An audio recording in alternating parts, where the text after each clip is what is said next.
안녕하세요, 닥터 반니입니다.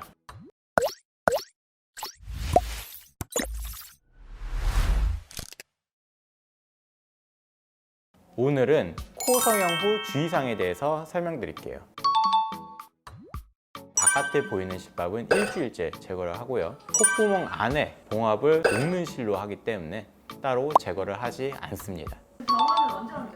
만약에 비중격 연골만 쓴 경우에는 수술 후 다음날, 그리고 일주일째, 그리고 한 달째 오시게 되고요. 귀연골을 추가로 쓴 경우에는 이 세 가지의 하루가 늘어나요. 수술 후 다음날에 두 가지를 하게 되는데 코는 염증이 생기면 안 되기 때문에 항생제 주사를 맞고요. 그리고 안쪽에 피가 고이지 말라고 솜 같은 거를 이렇게 넣어요. 그거를 다음날 빼드리죠. 귀연골을 사용한 경우에는 여기에 또 피가 고이지 말라고 이렇게 압박해 놓거든요. 그거는 보통 수술 후 이틀째 와서 이 압박해 놓은 걸 제거하게 돼요. 일주일째는 이제 이 비주 쪽 보이는 실밥들을 제거하게 되고, 위치를 잡으라고 테이프 붙인 것과 부목된 거를 떼는 작업을 하게 돼요.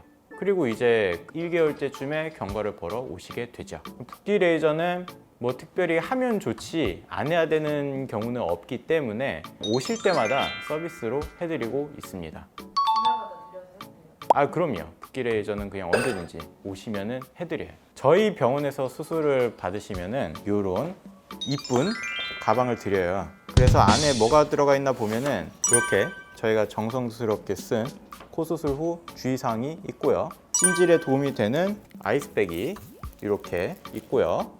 이렇게 이쁘게 생긴 봉투 안에 여러분의 처방전이 들어갈 거예요. 한 번씩 읽어보는 시간을 갖도록 할게요.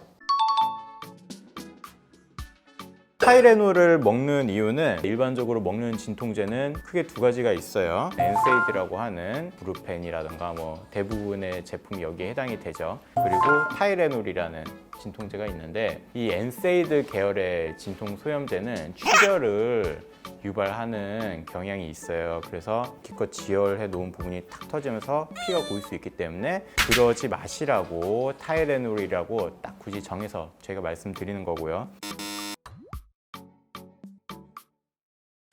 그리고 붓기멍.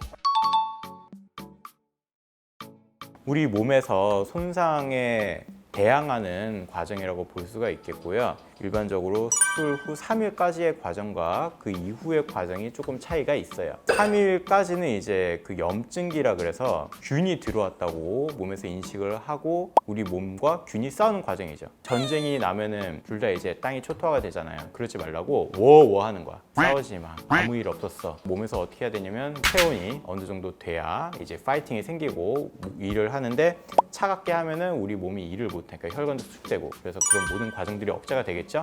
그래서 냉찜질을 하시라고 말씀을 드리는 거예요. 그렇게 수술하고 3일 이상이 지나게 되면 이제 회복기에 접어들게 되는데, 전쟁은 끝났고 피해를 복구하는 과정이라고 생각을 하시면 돼요. 으쌰으쌰 하라는 의미로 아까랑은 다르게 온찜질을 해서 우리 몸의 반응을 최대한 촉진시키는 거예요. 그래서 수술 후 3일부터는 온찜질을 최대한 이제 수술 부위 주변에 해주셔야 해요. 붓기 빠질 때는 피 같은 거 없어요? 백화점 백받기가 굉장히 저는 도움이 된다고 생각합니다. 일단 운동을 하고, 그리고 마음에 드는 물건이 있으면 심장이 콩닥콩닥 되면서 몸이 이렇게 달아오르고, 그리고 그걸 사면은 카드빚을 갚느라 일을 열심히 해야 되고, 쇼핑이 회복에는 최고다. 회복에 참 좋은데 표현할 방법이 없네. 찜질 이대로 해주셔야 해요. 퇴원 후에 상태를 제가 표현을 해드릴게요. 이게 저희 병원 수술 후의 모습입니다. 여기 있는 꺼즈는 이 부분에 피가 차지 말라고 눌러 놓은 거고요. 구멍은 당연히 코 전반으로 피가 차지 않게 압박해 두는 거고, 이 꺼즈는 이제 콧구멍으로 콧물이나 핏물이나 이런 게 흘러내려올 수 있기 때문에 그거를 막아 놓은 꺼즈고, 콧구멍 안에 솜 같은 걸 이렇게 막아 넣어요. 이걸 빼기 전까지는 코로 숨을 쉴 수가 없습니다. 조금 힘든 과정이라고 할 수 있죠. 이 상태에서 찜질을 하는 거를 보여드릴게요. 코 안에 고형물이라던가 연골이라던가 딱 올려놓은 상태이기 때문에 그 부분이 확실히 고정이 돼서 주변 조직과 붙을 때까지 최대한 건드리면 안 돼요. 그냥 이렇게 강하게 찜질을 하게 되면은 그 과정에서 코에 압박이 들어가기 때문에 결과에 영향을 주게 되겠죠.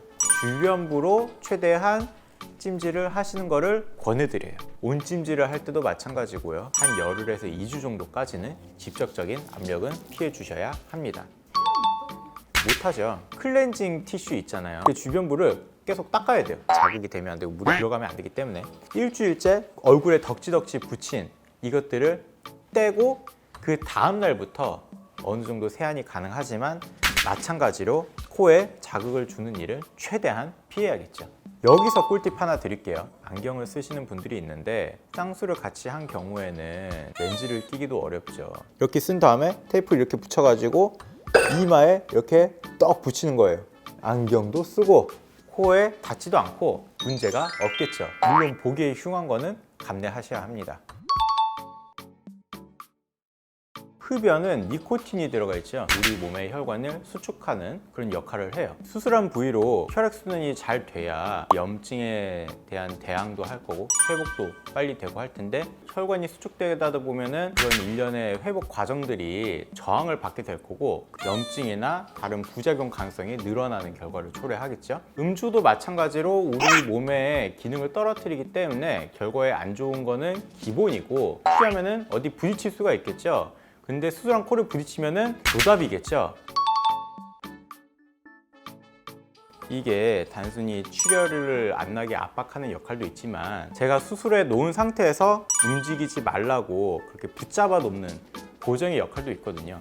근데 일단은 이걸 떼버리면은 그 고정이 그냥 의미가 없어진 거고 다시 붙인다고 하더라도 최초의 그 상태로 다시 온전히 붙이는 게 아니기 때문에 한계가 있습니다. 그래서 결론은 피는 날 수 있죠.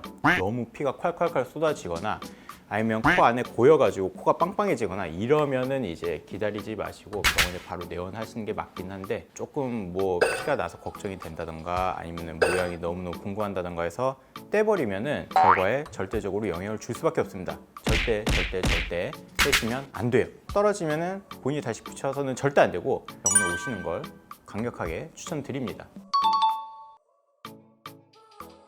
백화점 백받기가 제일 좋기는 해요. 물론 수술 후 3일 이상 지난 상태에서 해야겠죠. 너무 격한 운동은 우리 몸에 혈류를 과하게 촉진시켜가지고 문제가 될 수 있고 코 부분이 부딪힐 수 있는 운동은 특히 피해야겠죠. 뭐 격투기나 이렇게 일촉즉발의 상황이 왔다 하면은 피할 수 있으면 최대한 피하시고 정말 피할 수 없는 상황이라면은 절대 한 대도 맞으시면 안 돼요. 정상 코라도 때리면은 부러지는데 수술한 코가 3개월 후가 된다고 해서 경찰 태권브이 코가 되지 않겠죠? 그러니까 격투기는 안 하셔야 합니다. 사우나는 언제부터 가능한가요? 한 달 정도는 피해 주셔야 해요. 몸에 혈류가 굉장히 촉진되니까 본인이 증식하기도 좋고 여러모로 좋을 이유는 없겠죠. 그 이후에는 뭐 충분히 안전된 상태라고 생각할 수 있으니까 크게 상관은 없을 것 같습니다. 언제부터 볼 수 있습니까? 한 달 정도는 피해 주셔야 할 것 같아요. 코에 압력이 올라가고 그럼 코가 정말 미세하게 얘기하면 살짝 길렸다가 줄어드는 그런 과정을 거치겠죠. 수술 후 한 달 정도는 하지 마시라. 판니 이상 여기까지 코 수술 후 주의사항에 대해서 말씀드려봤고요. 우리는 다음에 또 만나요. 안녕.